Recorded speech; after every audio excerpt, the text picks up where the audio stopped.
बिस्मिल्लाहिर्रहमानिर्रहीम अस्सलाम वालेकुम दोस्तों, welcome back to my YouTube channel medicine knowledge factory. उम्मीद करता हूँ कि सब दोस्त खैरियत से होंगे।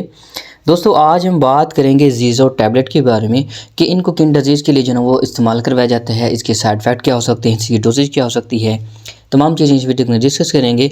तो नए वाले दोस्तों गुजारिश है कि मेरे चैनल को लाजमी सब्सक्राइब करने के साथ बेल आइकन दबा दें ताकि इस चैनल पर अपलोड होने तमाम वीडियोज़ की नोटिफिकेशन आप तक बर वक्त पहुँचती रहे। सबसे पहले दोस्तों अगर इसके इंट्रोडक्शन की बात करें तो इसका ब्रांड नेम जो है ना वो ज़ीज़ोट है, जो कि आपको 250 mg और 500 mg जो है ना वो अवेलेबल होता है। अगर इसके साल्ट की बात करें तो इसके अंदर जो है ना वो अज़ैथ्रोमाइसिन पाया जाता है, जो कि एक एंटी बैक्टीरियल जो है ना वो साल्ट माना जाता है। दोस्तों इसको बोस्ट कंपनी बना रही है, जो कि बहुत अच्छी कंपनी है। दोस्तों अगर इसके यूजेस की बात करें, बेनिफिट्स की बात करें तो सबसे पहले हमारे बॉडी के अंदर जितने भी बैक्टीरियल इन्फेक्शन के जो डिजीज़ होती हैं उनको कंट्रोल करने के लिए इसका इस्तेमाल करवाया जाता है। सबसे पहले हमारे फेफड़ों के अंदर जो रेशा वगैरह होता है, ठीक है, उनको निकालने के लिए, उनके जो इन्फेक्शंस वगैरह होते हैं उनको ठीक करने के लिए इस ज़ीज़ो टैबलेट का जो है वो इस्तेमाल करवाया जाता है। इसके अलावा हमारे गले के अगर कोई टॉन्सिल वगैरह होती हैं, अगर गले में कोई सोजिश वगैरह हो जाती है, स्वेलिंग हो जाती है, तो उसको ट्रीट करने के लिए भी इसका इस्तेमाल करवाया जाता है। इसके अलावा नमूनिया में भी ऐसा होता है कि हमारे फेफड़ों के अंदर जिन्हें बहुत ज़्यादा बलगम जो है वो जमा हो जाती है, तो उसको अखराज करने के लिए भी इस टैबलेट का जो है वो इस्तेमाल करवाया जाता है।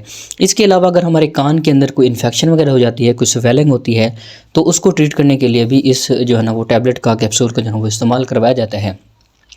इसके अलावा हमारे नाक के इर्द गिर्द जितने भी छोटी छोटी जो नालियाँ होती हैं, अक्सर उनके अंदर जो है वो रेशा वगैरह जमा हो जाता है, तो वहाँ पर जो है ना वो पेन होती है, ठीक है, तो उसको ट्रीट करने के लिए भी इसका इस्तेमाल करवाया जाता है।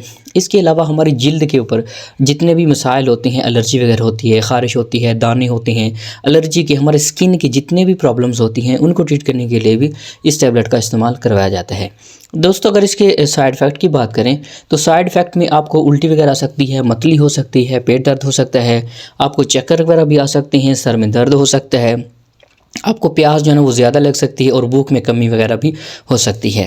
दोस्तों अगर इसकी डोजेज की बात करें तो डोजेज जो है ना अमूमन आपको डॉक्टर जो है ना वो तशख़ीस के बाद जो है ना वो प्रेस्क्राइब की जाती है। अगर एक अमूमी डोज़ की बात करें तो ये 250 वाली जो डोज़ होती है ये सुबह शाम इस्तेमाल करवाई जाती है, और जो 500 वाली होती है उसको हम दिन में जो है ना वो एक बार भी इस्तेमाल कर सकते हैं। दोस्तों अगर इसके कंट्राडिकेशन की बात करें, कंट्राडिकेशन अगर आपको इसके साल्ट से पहले जो है वो एलर्जी होती है तो आप इसको लेने से जो है वो गुरेज करें, और हामला ख़वातीन और ब्रेस्ट फीडिंग जो औरतें होती हैं, ठीक है, तो वो भी इसको लेने से पहले जो है वो डॉक्टर से लाजमी मशवरा करें। उम्मीद करता हूँ कि मेरी वीडियो आपको पसंद आई होगी। पसंद है तो मेरी वीडियो को लाजमी लाइक करना, मेरे चैनल को लाजमी सब्सक्राइब कर लेना। तो मिलते हैं एक नेक्स्ट वीडियो के अंदर, तब तक के लिए अल्लाह हाफिज़।